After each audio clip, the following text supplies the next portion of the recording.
Alright guys, so today we're going to be tearing down this my 2015 F150. It's got the ON3 twin turbo kit, and found out that stock motor does not like to see 25 psi. So after it's out, we'll slap the new head gaskets in, new head studs, maybe a few extra things, but we shall see.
Alright, so core support's out. It's just got 4 bolts up top, all these holes, and 1 bolt goes back here.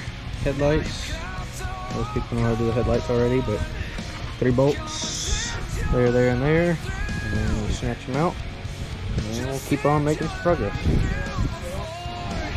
Alright, so got the intercooler and the charge pipes out. We wrapped around the frame rails there and there. Next is the core support. It's going to be fun because take the whole wiring harness off, all the horn stuff, all the trans cooler stuff, and hoping I don't have to break into the AC system again. That's no fun.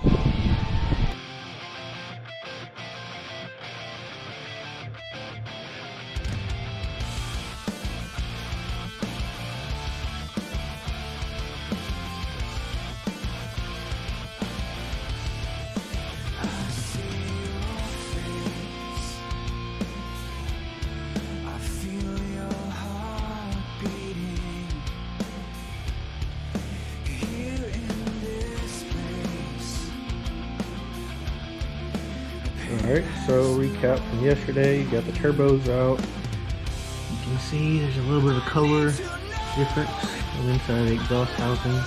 This is the one I believe the head gasket's fine on. This is the one that I believe the head gasket's fine on. Had a ton of moisture, smelled just like coolant. But you'll see once we get it torn down. Got the intake manifold and the fuel rail off. We got the passenger side downpipe off. See where it was melting itself to the valve cover, and I think I found where my occasional false knock was coming from. See where it was hitting on the up pipe. It's really tight fit in there. And I'll show you where the valve covers melted at. see right in this area. It's not supposed to be that recessed. Everything else so far is good. Get this downpipe off and motor mount and the rest of the electrical off, and should be able to pull the motor and transmission.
So this lens bolt's probably the sketchiest to get out because I'm not smart enough to put a transmission jack underneath it. I'm probably going to attempt to follow. Let's figure out what socket I was using. There we go.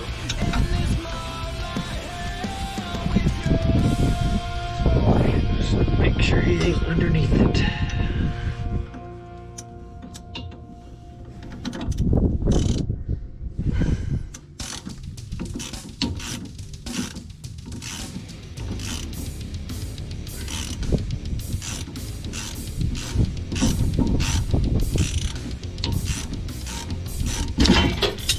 And there she goes.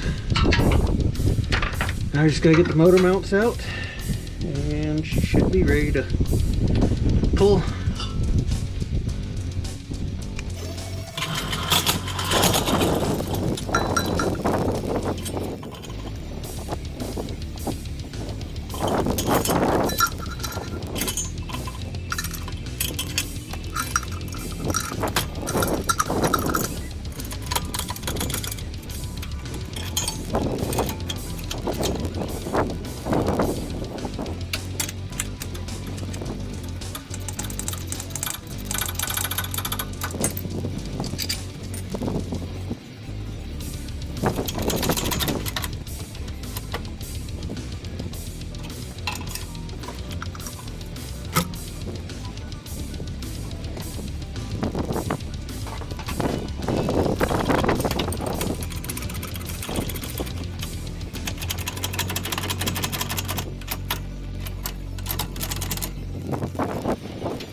Alright, so got the motor and transmission out, got them separated, and wiring harness is off. Starting to take the motor mounts off. So got this one off, and you can see there's just a little bit of an exhaust leak.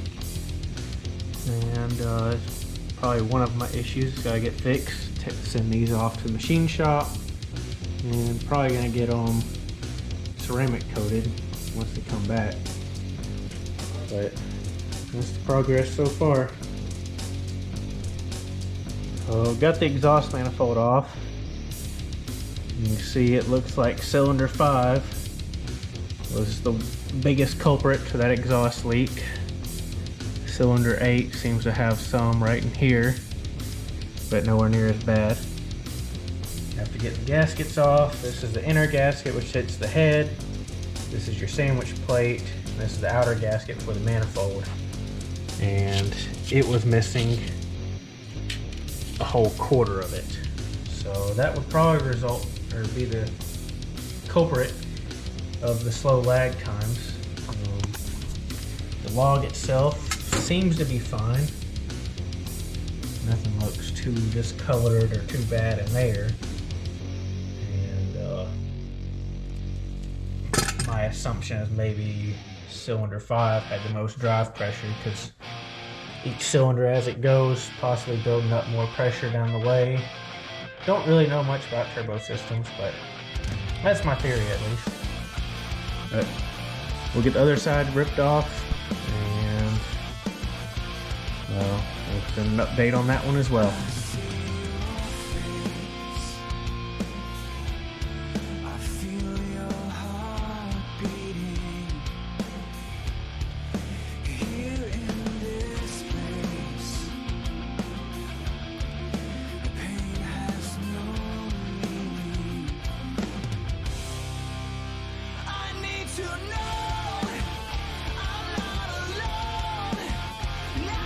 Alright, passenger side manifold's off. Its gasket looks to be pretty good. Maybe had just a minor exhaust leak, if any, at some point in time. And just a little bit of soot right here in between 2 and 3, maybe 4. I don't know, that might be just because whenever I get a little too carried away with the boost controller. Who knows? But, so far everything's looking okay. I haven't seen any bent valves, any valves that look like they got overheated. None of that stuff. I don't know if y'all can see in there or not really, but so far everything looks good. Keep tearing down and see what we find.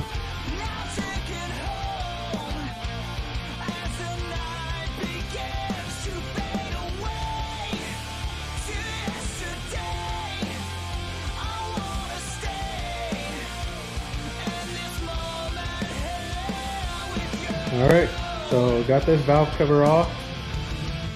Everything is surprisingly clean for a 120,000 mile motor, but I was also anal about doing oil changes every 3,000 miles.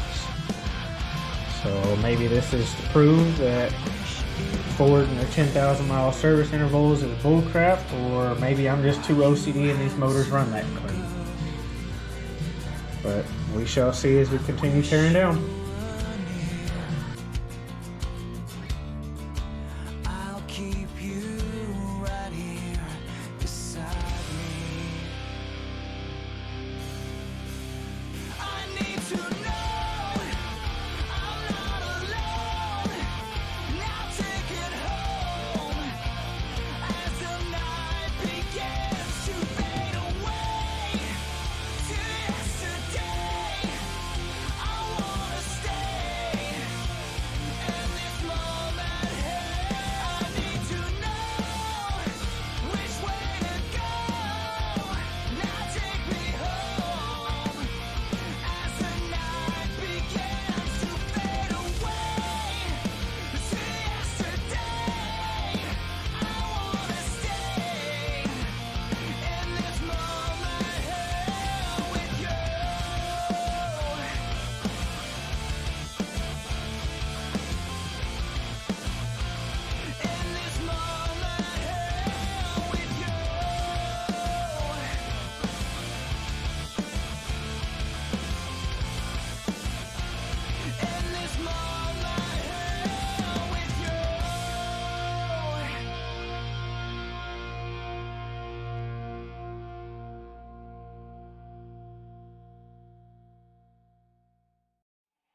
Alright, so now the block's all torn down.